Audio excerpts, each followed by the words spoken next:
We got a bunch of rain. Did you guys get some rain? No, we didn't get a drop here, man. No, nothing here. Nothing here. Oh, we had a big storm last night, and it's rained pretty much throughout the night. Well, don't tell that to my grass. I'll be jealous. I know. My grass still looks like it did in the winter almost. Oh, wow. The joys of suburban living, I guess.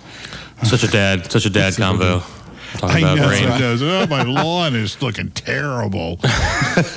Really need some rain. Yeah, see, it's not small talk for a dad. You know, that's small talk for everybody else. For a dad, that's serious business. Welcome to... This is why musicians need therapy.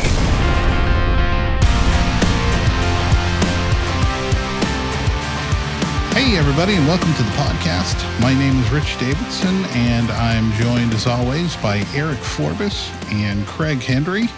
Fellas, how we doing today? Good. Can't complain. Actually, that's not true. I could complain about several things.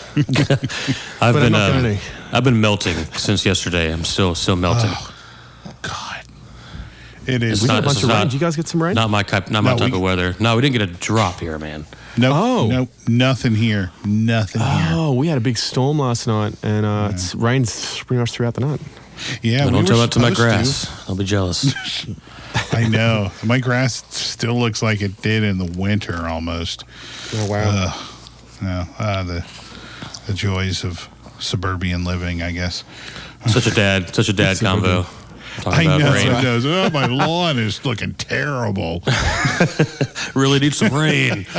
Yeah, see, it's not small talk for a dad. You know, that's small talk for everybody else. For a dad, that's serious business.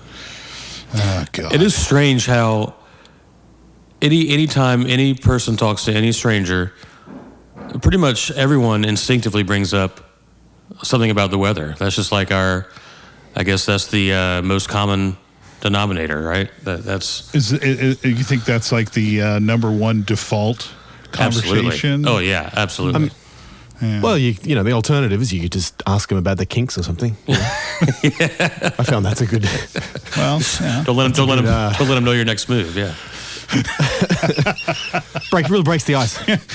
Always keep them guessing, I guess. You know, man. I can picture Craig in a circle where everyone's getting to know themselves. So, Craig, tell us something interesting about yourself. Well, my kinks are... Yeah.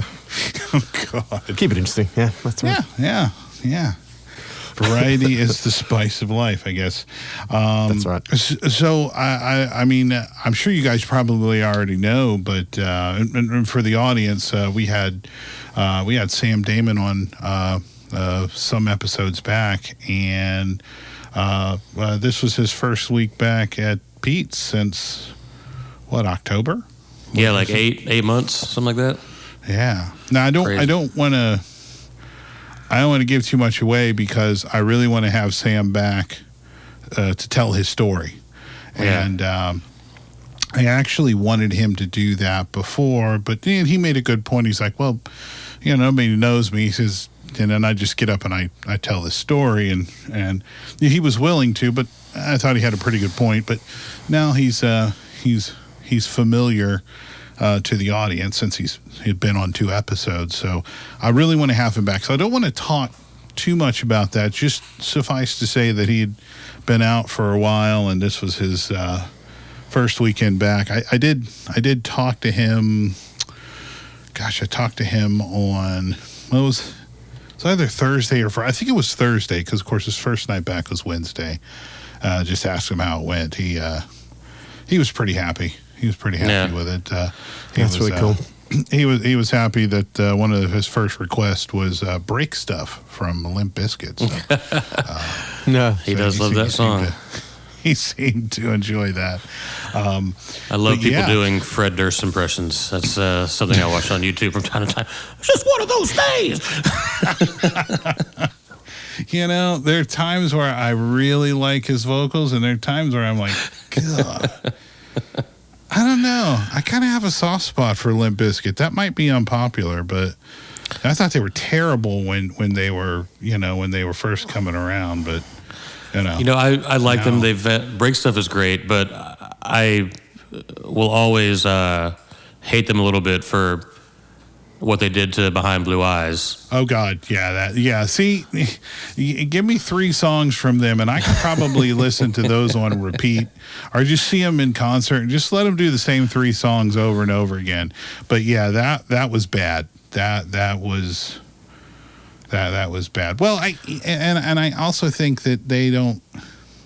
At least the vibe I get from them today is they're not really taking themselves too seriously. Yeah, doesn't he come out wearing crazy costumes and stuff? Yeah, well, I mean, Wes Borland, the guitar player, had always been known for that, and now that's right. And now, but Fred Durst is getting in on the action. He'll wear a wig, and he's got almost kind of reminds me of Maynard from Tool. But he has a side band called Pussifer, and he has various characters. He's got this one kind of conservative preacher character. I can't remember the name, Reverend something, and he has kind of like a khaki leisure suit and a really bad wig, and the golden nugget pinky ring and stuff like that. And so kind of when I see Fred Durst doing that, I start to kind of think a little bit about that, but and they're kind of having a resurgence. Is Limp Bizkit that they have the like the DJ and the 2 clowns and the no, that's sounds like a fever dream. Unfortunately, it's worse. It's Insane Clown Posse. Oh, okay. Yeah, those guys are awful. I don't know much about them. Yeah, you're not missing anything. They are. Wow. Yeah. What type of music are they? Is it like it's hard music, right? Yeah, it's gosh, it's kind of like hip hop and metal, but it's they're very controversial. I don't think they're controversial. I just think that that's how they want to portray themselves to kind of get attention. They have their fans. They call them the Juggalos, and they're very. Oh gosh, they love the Faygo sodas. Yeah, I don't know, man. I heard them a couple of times on back in the 90s on the syndicated radio show Love Lines with Adam Carolla and Dr. Drew, and they were just terrible. So you can be as weird as you want, but you got to be good. Yeah, see that? Yeah. Well, speaking of music, that's actually kind of what we wanted to talk about today. I know that wasn't as smooth of a segue as Craig's was, but I tried. Hey, look, and I think that this kind of topic kind of transcends to everybody. We talk sometimes about musician issues and whatnot, but I mean, everybody listens to music regardless of what it is. And so this is kind of what we wanted to talk about today: music, what we like, what we don't like, where we think it's going, and just kind of dive into some of the deeper issues. So I guess the first question I would ask is, music today. What do you guys think about it? I mean, I know that's kind of a very, very broad topic, but obviously you guys play music for a living, but what do you think about the music that you hear today? Where do you The first thing one of the things you said, yeah, everyone does listen to music, but I wanted to say I've heard one person in my life, and it was my childhood barber that told me he did not like music. He didn't like listening to music. Can't imagine. Anyway, but yeah, I mean, I think that there's definitely a tendency in the older generation, especially, to just be like, oh, nothing worth of crap is being made today. Everything's shitty and overproduced, and AI and I don't think there's plenty of creative, beautiful, great music being made in all genres today. There's plenty of really shitty songs coming out, but there were lots of shitty songs in the '80s too, right? Oh yeah. I've heard a lot that I think are awful. So music is always and it's all subjective in the end, right? But music's going to be there's still. It doesn't help anyone to just be negative about what's being created today, because there's plenty of really good stuff out there. Rich, you turn me on to a lot of it. My wife turns me on to some of it. I tend to listen to what I listen to. I'm not great at discovering new bands, but I'm always of an open mind to get into someone, and there's lots of really good people that I like that are making music today. So I think just as far as just saying there's nothing good being made today, I would argue strongly against that. Yeah, I totally agree. It's every generation has said, "Oh, music these days sucks." Like, people were saying that about big bands. Yeah. And I it's weird. I think doing request-based shows for the better part of the last 15 years has sort of warped my sense a little bit of how to enjoy music. I tend to listen to stuff out of just trying to keep ahead of sort of popular requests, which ultimately means I think I've leaning towards a bit more of trying to absorb more contemporary pop music than anything else. There's in fact just this morning I was listening to the Apple Music pop playlist, A-list pop stuff, and the first track was this. I think it's a brand new song by Olivia Rodrigo. Really cool, awesome, nice, great song. She's got a great voice. Yeah, she's good. I think she's kind of got her thing. Well, she sort of got her formula down of how she sort of composes and produces her songs. But I think it's fantastic. And then there was some other stuff on there. I was like, this is just terrible. And obviously that's totally subjective. I think what I was really struck by is I really like music for the quality of production, the stuff that can be produced these days is just incredible. I think that's really cool. In fact, we were talking about this recently on the episode about AI and stuff. Just the quality of mixes and the how they get all the squeeze every last inch of volume out of these masterings and whatnot. I think is really cool. It's impressive. So I find in general, just even contemporary stuff, just great to listen to because it's just so well produced, so well recorded. So that goes a long way for me too. Yeah, I think that I'm kind of with you on that. I've always been that way about probably more recently about the quality of the recording, because I do a little more mixing these days than I used to, and that's something that's definitely on my radar. But I've always kind of had kind of an ear for production. I just sometimes like whether it was complicated or simplistic. I love things that were just well placed, from a production value, and it might be a simple, harmony placed in the right way. It might be a vocalist echoing, a phrase that they had just sung, or whatever it is. That's always kind of attracted me to that. But I also think that as I've gotten older, I've actually kind of become a little less stodgy about music in general. And I think it's so easy to do that because there's so many reasons why we don't like something. And sometimes those reasons don't make sense. Now we can sit around and talk about, like we were just talking about Insane Clown Posse. Those guys are terrible. They're awful, and I think there would be a pretty good consensus between us three. It's unanimous. There's maybe not much I can take away from that. However, I'll take for example Taylor Swift.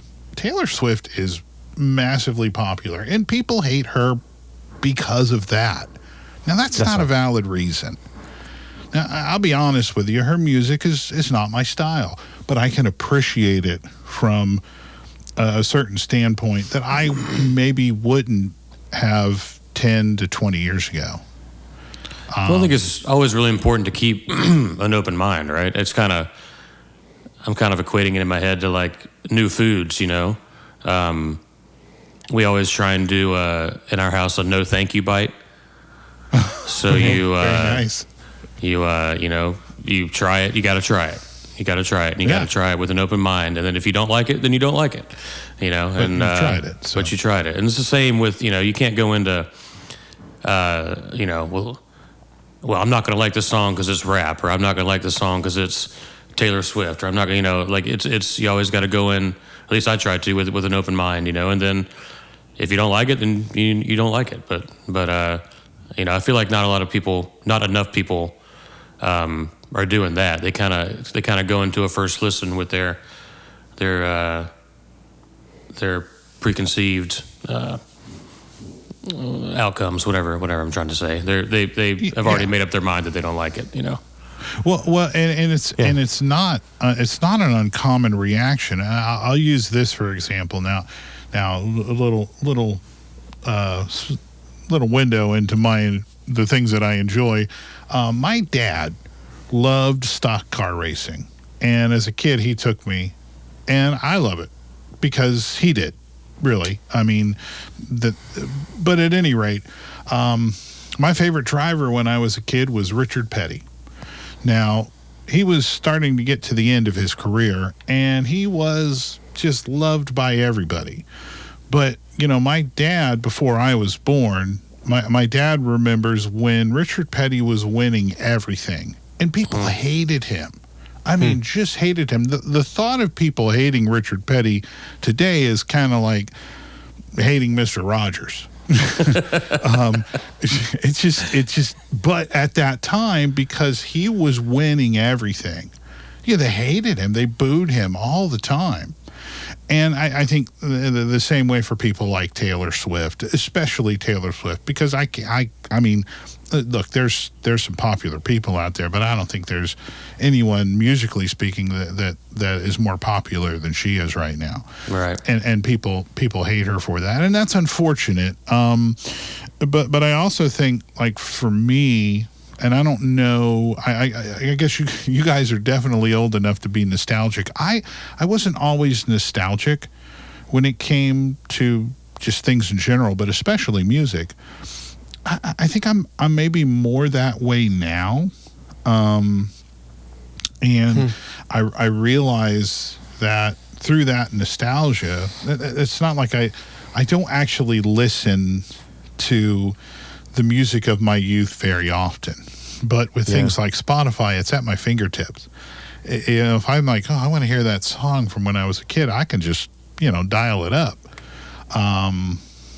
And so I through that nostalgia, I realize how kind of wide and varied my taste in music was at the time. And I really feel it's probably even wider today. And I know that, Eric, you mentioned a lot of older people like, music today is terrible. And, you know, everybody has said that. I think, Craig, you said even from big bands, from the big time of big bands, people were doing that. I mean, Beethoven was controversial, you know. Like, what, yeah. What are we supposed to stop innovating? It's, you know, it's ridiculous. Yeah, and I just, now I do have a particular genre that I might gravitate to more than anything, and for me, it's indie music. And I think I do that because it is kind of an amalgamation of so many different styles. It can be hip hop, it can be rap, it can be rock, it can be folk, it can even be country. Dance music, all that sort of stuff is kind of mixed into that. And so maybe because, you know, because of you know, I listened to everything from a kid. I listened to everything from Steely Dan to Judas Priest. And I liked all of it. So, it's not a surprise that I would gravitate towards a style of music that kind of mixes, a wide variety of different styles. But, you know, I don't know. Do you guys musically live in kind of a nostalgic place from time to time, or is that just something that you don't? I don't know. I think I'm similar. I don't tend to revisit a lot of the stuff that I used to listen to as, I want to say more so as a teenager is probably when I started really getting into music. Yeah. Even though I can. In fact, I still have all my, they're all boxed up, but I have all my CDs. Oh, really? I've like fervently kind of held on to all my CDs. I don't quite know why, but... Do you have anything to play them on? That's a good question. I got all these CDs, but I can't play anything. Yeah, no, you're right. Oh, my Xbox would probably play them. It's got a drive, a physical drive. A true audiophile. Yeah, indeed. It's funny. I do remember one funny story when I was the first cassette that I bought.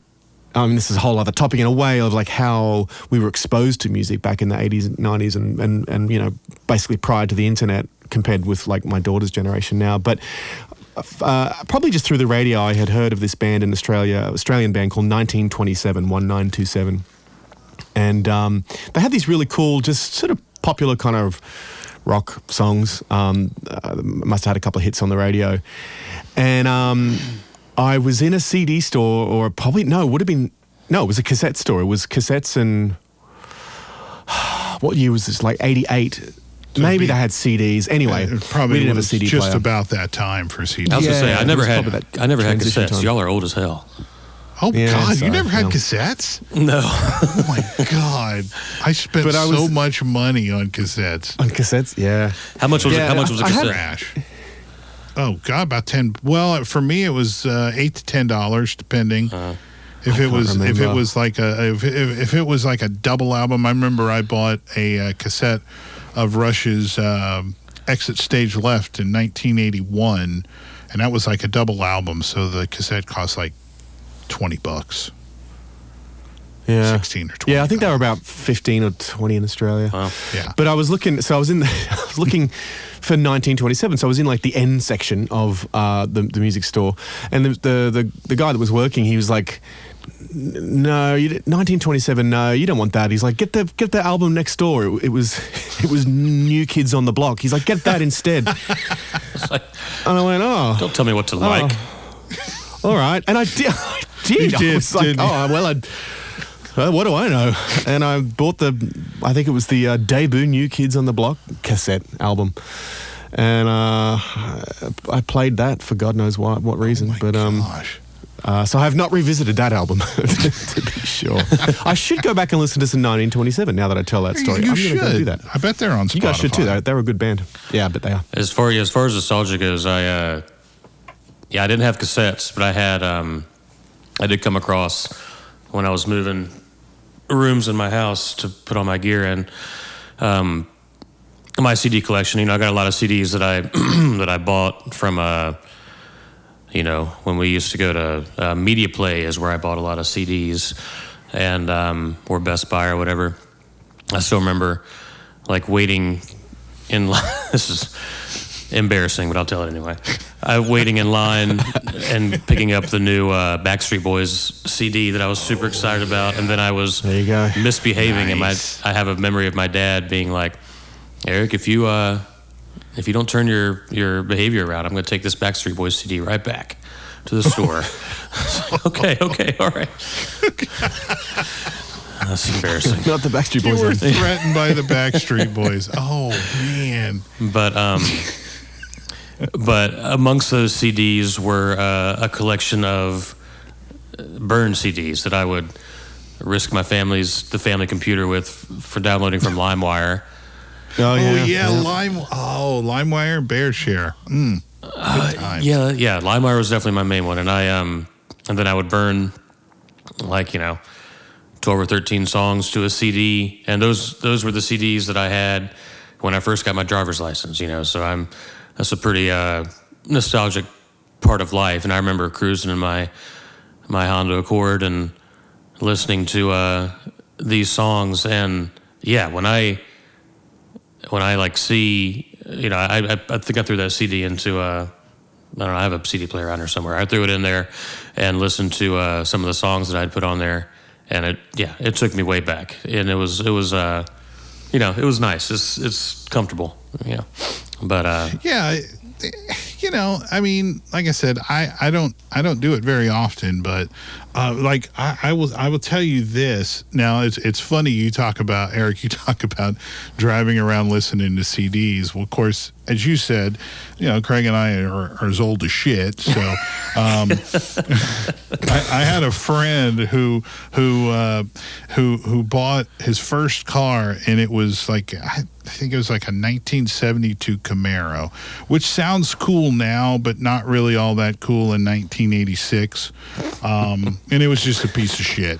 But he couldn't afford a radio for it. So he would get his boombox, and we'd put it in between the two front seats, and you know, throw a couple of D batteries in there, or C batteries, and we listened nonstop to the cassette of Motley Crue's first album, which is called Too Fast for Love. I know that album by heart because we spent pretty much the entire summer of 1986 driving around town in a shitbox Camaro that the fuel tank was leaking fuel, so we had to fill it up like, you know, every 3 hours, listening to Motley Crue, and I wasn't even a big Motley Crue fan, but he was, and so I actually kind of potted up on Spotify a couple of days ago. I think I got through one song and I was done. Oh, there you go. Yeah, it was enough nostalgia for me, but yes, I think especially in our youth, we kind of identify periods of our life with music. Mm-hmm. At least I do. Whether it's a song, whether it's a band, you know, I haven't done a deep dive into a lot of bands over my life, but there've been a few, and those are kind of the ones that stick with me the most. Well, like you said just there, you kind of in that age where you're really craving friendship and fitting in with the group. You know, you'll kind of bend your preferences to really like fit in, you know, and have a song that everyone knows, and maybe, you know, maybe you like, maybe you don't like as much as everyone else, but you know, want to be included in those moments where everyone is singing that song or really into that band or whatever. So oh yeah, absolutely. Because I mean, I when I was in ninth grade, I moved to the west coast of Florida, to Naples, and I new school, didn't know anybody, and I had PE for first period, and I just kind of sat. We would sit up on the bleachers before, you know, when we got off the buses, and just waited for the bell to ring and that sort of thing. And so I was sitting next to these two guys, and they were big Metallica fans. Now, at that time, Metallica was I think they had been out for like 3 or 4 years, because I think their first album was in 81. And they're like, yeah, you should listen to it. And one of them let me borrow a cassette. I think it was Ride the Lightning. I don't remember which album it was. And I just didn't like it at all. But, you know, I didn't tell them that, and because that's what they were into. And so I listened to the music and joined in on the conversations, not really caring much for Metallica. I was hoping I would, because at the time I was like a huge Judas Priest fan, but I didn't like them. But yeah, as you said, Eric, I just did that. And it was, I probably wouldn't do that today, but for sure. It's what you do when you're a teenager, and it's fairly harmless. You know. Well, I have no desire to fit in anymore. So yeah, like, who the hell cares? You gave up on that a long time ago. Yeah. It's like, you know, it's funny. I have a twin sister, and she was always a bit more into kind of pop stuff than I was. Once I started like I think I mentioned before, playing bass and stuff, playing in like big bands and stuff, I started to get into kind of more, not so much like the Count Basie big band, more like the funk big band stuff, like Maynard Ferguson and those kind of more contemporary arrangements and stuff. And started Jesus listening to Christ a lot of that Superstar, stuff. you were transcribing to Jesus Christ Superstar. I was. Wow. Yeah, I was really into that. Wow. For quite some time. Which that came from my parents. I was the one person I got nominated in Australia to be that guy. But my parents were big musical theatre people. In fact, they met doing a production of Camelot, and my dad was Sir Lancelot, and Mum was Guinevere. So, I started listening to like big bands and jazz stuff, and like Harry Connick and funk and things. And then I remember on, I think it was actually like a music camp literally one time at band camp, where a friend of mine, he was like, "You got to listen to this." This band, I don't know if it was new, if it was their first album, you guys can tell me, but he was like, "Oh, they're called Rage Against the Machine," and whatever album has Killing in the name. Oh yeah, that was the first one. Yeah. And I remember that was a CD by then. This was like 94, something like that. And I was like, "Holy shit, this is awesome!" Nice. I really loved it. I loved it. I loved like sort of it was very bluesy, like the bass lines and guitar was very, very kind of bluesy. So I think that kind of resonated to me, and especially as someone who was just starting to learn bass, I loved a lot of those riffs and stuff. And again, the production was incredible. So, go figure, from sort of selectively listening to jazzy stuff, then really liking Rage Against the Machine. Did you start telling your teachers off after? That's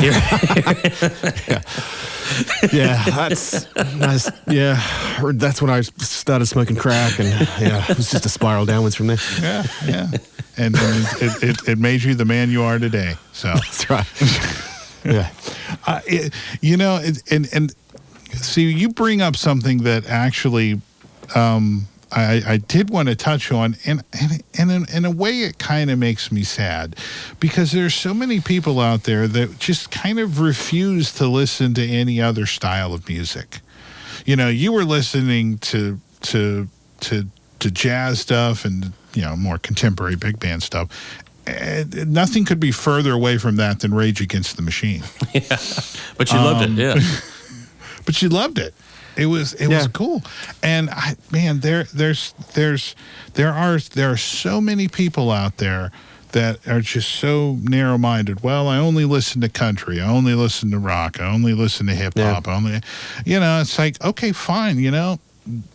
Listen to what you want to listen to. Nobody's here trying to force you to. But I think you miss a lot when you can't open up to something else. Yeah, I think especially like one of the big ones I think is people not giving some of that good old school hip hop and rap a chance. There's some really poetic good stuff. lyrics, great beats, great stuff, and you really miss out on stuff. Like I said, like we said at the beginning, just always go in with an open mind. Give a no thank you listen.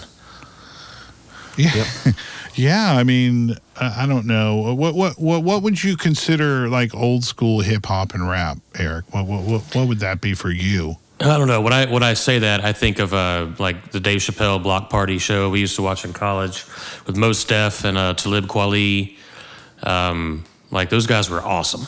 Like Tribe Called Quest and stuff like that. Yeah. Who I've liked for a long time, and it's actually they were featured on Music Appreciation Monday on our social media pages a few weeks back, and now granted that's not my preferred style of music, if you want to say that, but man, I love that stuff.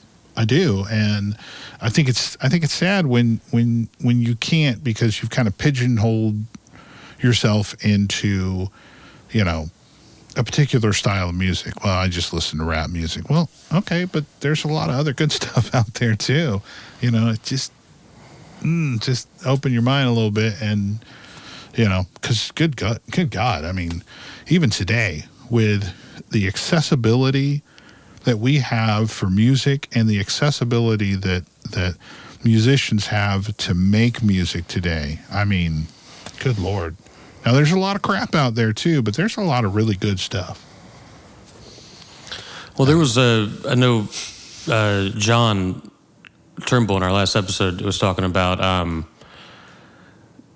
how AI and the ease of production today, I guess, it makes it where more people are able to, put out a lot. There's a lot more, people are able to put out stuff. A lot more people are able to get into the arena, just getting stuff out there, so. Yeah. Yep. And I think, sorry, go ahead, Craig. No, go. No, you go, Rich. No, I just think that, back in the day, there was just not a lot that you couldn't record something in your bedroom. I mean, literally, when I was younger, no, that's right.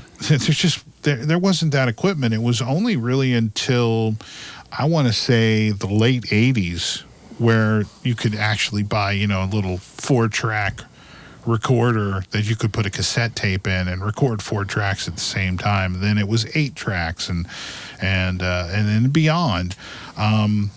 But back in the 70s and 80s, you had to go to a studio, and not everybody could afford to do that. It was expensive back then. It's even more expensive today.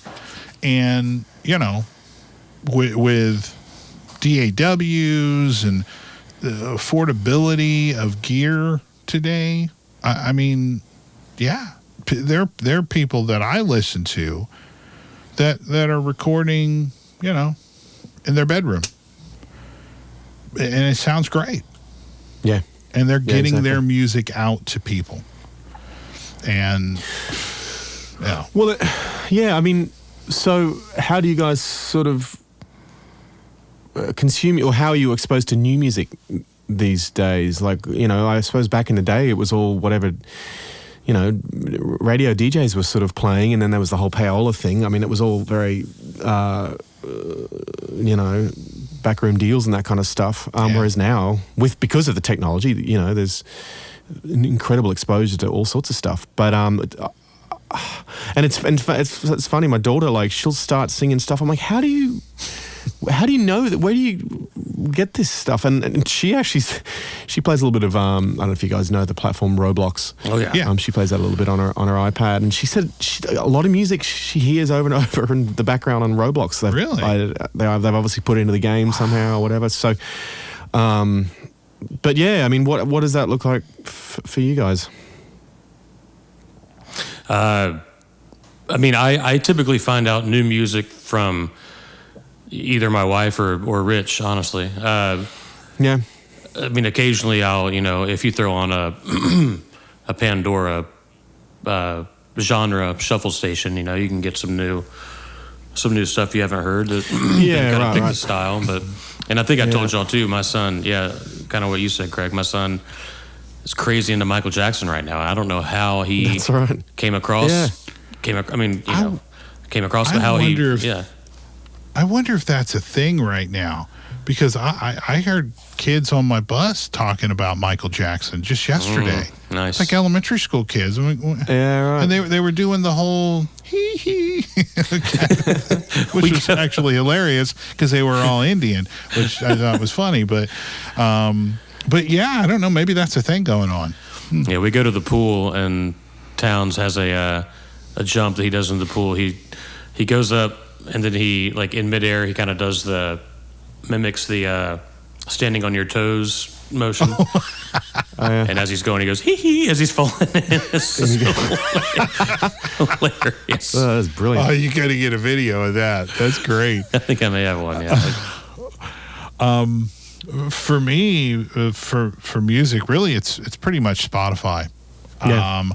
And as I said before, I'm just if I'm not specifically going back to listen to something, like Sam sent me a clip of a Wolfpack song where it was just bass, drums, saxophone, and this guy playing piano and Rhodes at the same time. And I just heard the clip, so I actually went back and listened to the song. But generally speaking, yeah, I try to do, housework around the house, and I'll put on my wireless headphones, Okay. plug in top indie or front page indie, and I'll listen to it. I'll just let it play. And if I hear something I like, I'll get out my phone and I'll add that to my new music playlist, which is about 300 songs now. I hear something that just jumps out at me. And the algorithm on Spotify will kind of know what I'm listening to and start to feed me new music from new artists, sometimes known, sometimes not so known. But I do catch some music from TV shows too that I tend to research. I might hear something on a I'm trying to remember the show. It wasn't recent, but it was a show called Life, where this guy was a detective in Los Angeles, and he gets wrongly accused of murder. He spends like 15 years in jail. They exonerate him. He gets like a $50 million payout, and they give him his job back as a detective. This was like back in I think it was like 2014 or something. Anyway, they had some really, really, really cool music on the show. So I would go online and look at the songs and then kind of research them on Spotify. And I do that for some other shows too. But pretty much most of the new music that I'm listening to, most of the music I'm listening to in general is on Spotify. And sometimes I just stumble on it. And I will say that playing with you guys has got me listening to certain songs as well. Yeah. Whether it's to learn them or I just like them. So that's you talk about the kids, elementary school kids talking about Michael Jackson. That's an interesting point of, like, we talk about, we're talking about the 80s, 70s, it's 40, 50 years ago. Yeah. And that's time, for these artists to have a resurgence, and that brings with it, I think that brings new artists that are kind of trying to mimic that style, because that's what they, that's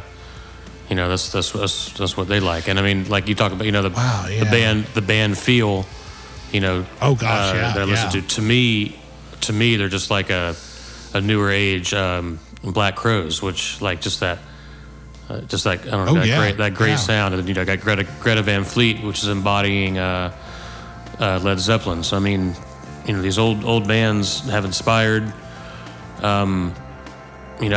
generations, and their style, their vibe, comes back, stays.